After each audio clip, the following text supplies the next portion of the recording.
Hello! So you're a woman and you're out there dating again, and you're having all these unpleasant experiences. You're starting to wonder, is there something wrong with me? Or is this just the way the dating app world is these days?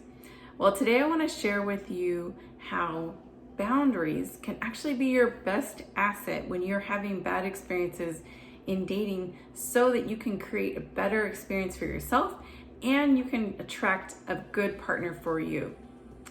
I'm Kristen, a dating and relationship coach, and I help women to become their most authentic self to attract and keep great love. And today, if you're not yet subscribed to my channel and you would like to join this community to get great content to support you each week in your relationship journey, click the subscribe button below and I will be happy to have you along. So, what are boundaries? Boundaries are the limits that we set in relationship that explain to people and show them what works for us, what doesn't work for us, what we will tolerate, what we won't tolerate. And so when we set boundaries, we're showing up in a way that we're clear about what we want and need, and we communicate that to others so that they can decide if they'll meet our request or if they won't. And then we can decide from there what works for us in relationships. So I want to share with you today a scenario that's very common that I hear from a lot of my clients and that I've experienced myself in dating.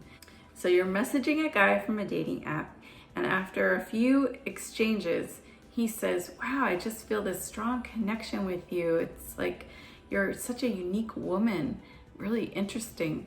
And you're thinking, "Wow, we've barely said hello and how the weather is, and he's already feeling this connection with me. What is that?" And so as you're messaging, you think, well, it would be good to talk with this guy to see if he's real, to see if I feel a connection too. And so you suggest to him, "Hey, it'd be great to talk on the phone." And he says, "Great, yeah, that would be great." And then he continues messaging you as if you never suggested it. He doesn't suggest a time or how to get in touch with him. And so you kind of let it go. And he says, "Wow, it'll be great to talk to you tomorrow, and how beautiful your pictures are." And it just continues the texting with nothing coming into a phone call or a date or anything real. And so inside you're like, what is going on? So in this situation, I recommend setting a boundary sooner than later. So what that could look like is communicating to the guy what is not working for you. And you can do this even in a playful way, something like, "Hey, I didn't really get on the dating apps to find a texting buddy, but I feel like I just found one." And so you're kind of poking at it, but you're also being real about, this feels like I just found a texting buddy. And saying something like, "It would be great to meet at a specific time or to talk on the phone." And if he doesn't say anything, if he starts to drop off, if he keeps texting you without making any action towards what you requested, then that is great information, because at that point you can decide, okay, I don't really feel good, this guy not responding to my request, so I'm just gonna say goodbye. So the more you can learn to do this, the quicker you can rule out people that are not for you. So I want to just give you 3 guidelines related to what I just shared that can help you to know why it's good to set a boundary early on. So setting boundaries early on helps you communicate your values with action. So if you have a value of, I like to get to know someone at a certain pace without seeing each other every day, you're gonna say, "Yeah, it would feel better to me if we met next week instead of today or tomorrow." And so as you're saying what you want and you're saying, "It would work for me on this day next week," you're actually in action showing him that you want to take things a little bit slower. So your boundaries are showing in action what you really mean. Number 2, it helps you to save time and energy from investing in men that aren't a good match for you. So as you're setting this boundary, and say you have a guy who you go out on a first date and he invites you back to his place, and for you it doesn't feel comfortable without knowing someone that early on to go to his place.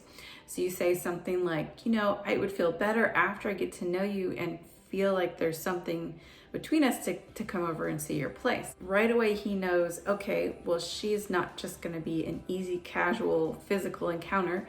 If that's what he was looking for, right away you might rule him out. He might drop off. But if he was looking for something serious with you, he's going to be willing to honor that, to respect that, and go with what works for you. And number 3, setting boundaries helps you elevate your degree of difficulty in the guy's eye.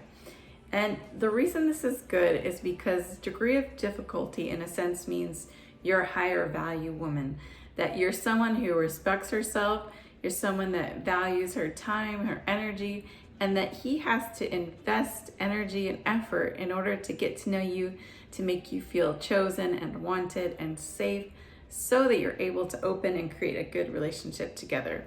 So if you say, for example, he lives an hour away and he says, let's meet at this restaurant near my house.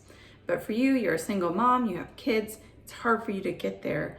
And you say, wow, it would really work a lot better if we could meet at a place where I live. And so right there, he has to decide, okay, am I willing to do the research to find another place, to go out of my comfort zone, to take more time? And then you'll see from his response if he's willing to invest in you to meet you where you're at and what you need. So by creating boundaries early on, communicating them, and in action, walking them out so that if they're not met, you honor yourself, you're indicating to the guy who you are and what it will take to win you over. And by doing this early on, this is a great asset and tool to be able to eliminate those guys who really aren't a good match for you and who really aren't maybe looking for something serious or long-term. So I hope this video is helpful for you and that you find something that you know right now you can set a boundary in and practice it, because practice helps us to become better in our boundaries. All right, my friends, until the next video, this is Kristen and I will see you very soon.